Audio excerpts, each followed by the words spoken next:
C'était le 20 novembre dernier. Ce jour-là, Martine Baca, cette mère de famille de 62 ans, vient d'apprendre une terrible nouvelle. Son fils Laurent, disparu depuis 4 mois, a été retrouvé par la police. La famille est sous le choc. Les frères et sœurs sont dévastés. Les enquêteurs nous ont annoncé qu'ils avaient retrouvé Laurent, donc il était sans vie, enseveli dans les combles, sous du béton. Donc voilà. Parce que là, quand même, c'est le summum.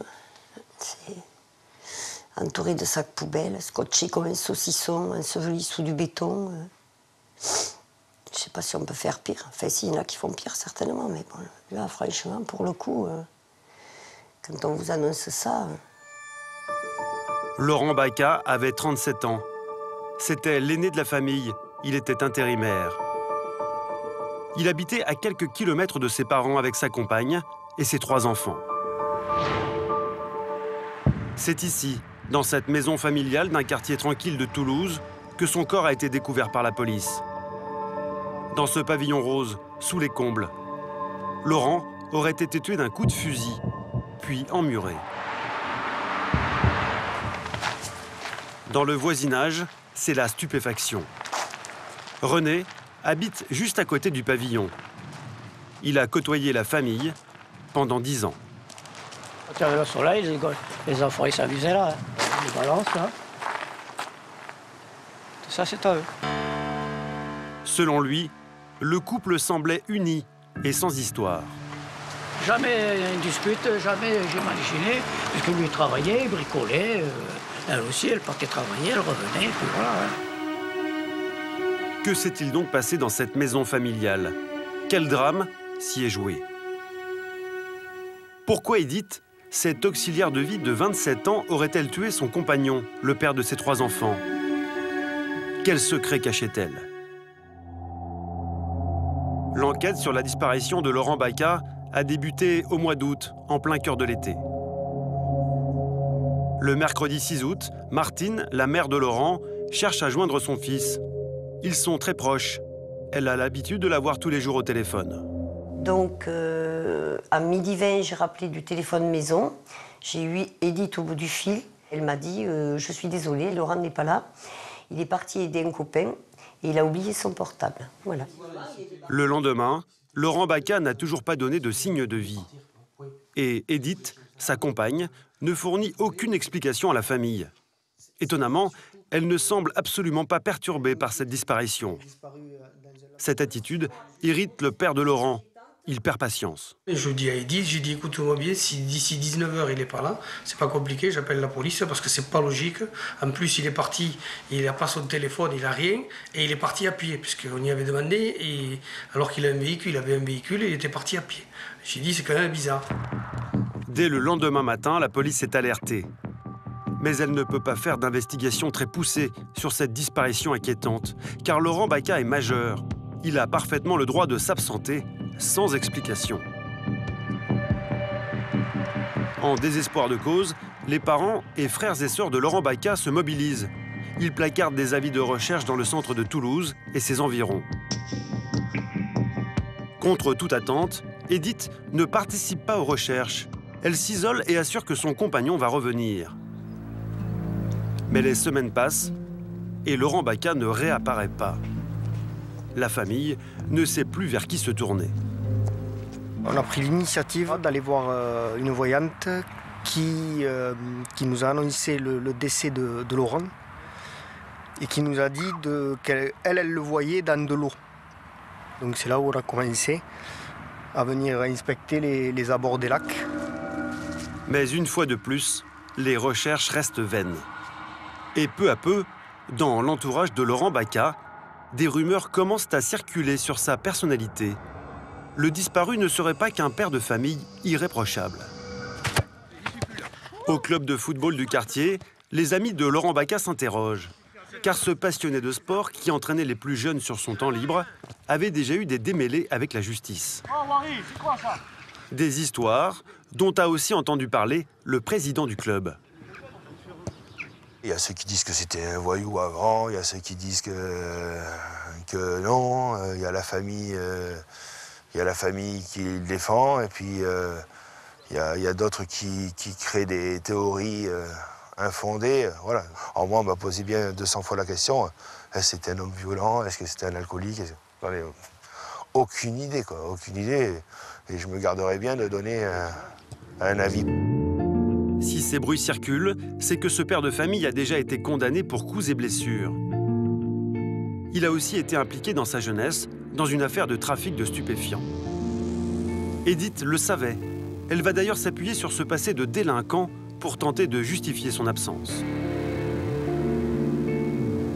Alors que son compagnon a disparu depuis 1 mois, elle affirme au père de Laurent qu'il aurait été recruté par des dealers pour transporter de la drogue. Elle nous explique à tous qu'il est parti faire un gros coup. On tombe tous un peu des nues parce que bon, 37 ans, 3 enfants, je vois pas pourquoi tout d'un coup la lumière serait allumée dans sa tête pour aller faire un gros coup. Je voyais mal mon fils à 200 km/h descendre du fin fond de l'Espagne, comme ce qu'on voit ou ce qu'ils disent à la télé avec des grosses voitures. Je me suis dit là, elle me prend pour un pinceau.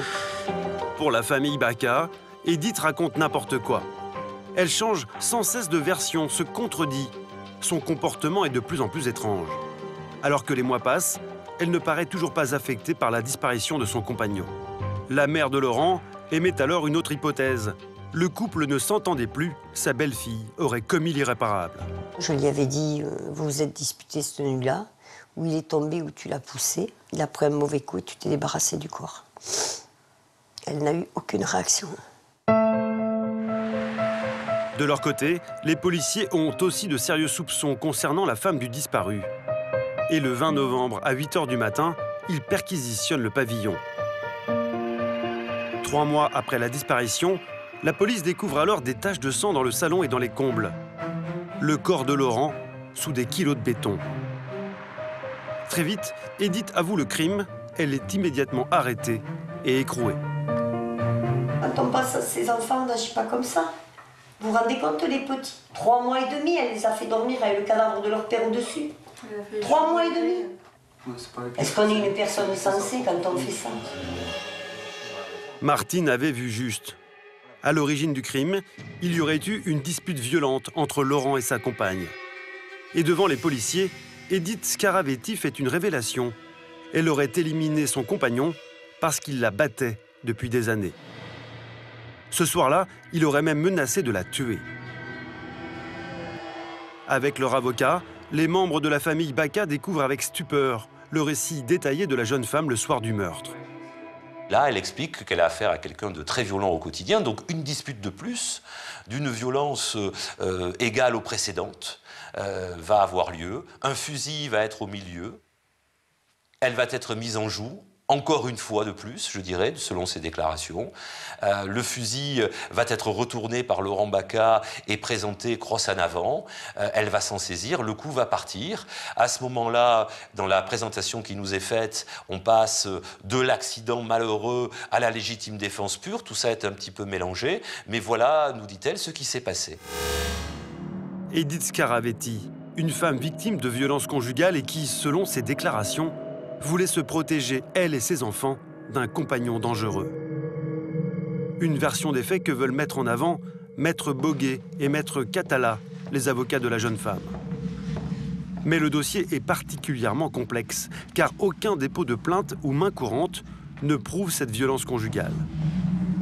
Lors d'une visite en prison, Edith leur a raconté les sévices qu'elle aurait subis pendant des années.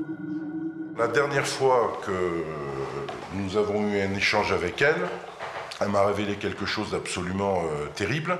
C'est que, en réalité, au travers des sévices qui pouvaient lui imposer, elle aurait été marquée à l'aide d'un couteau chauffé à blanc sur les parties les plus intimes.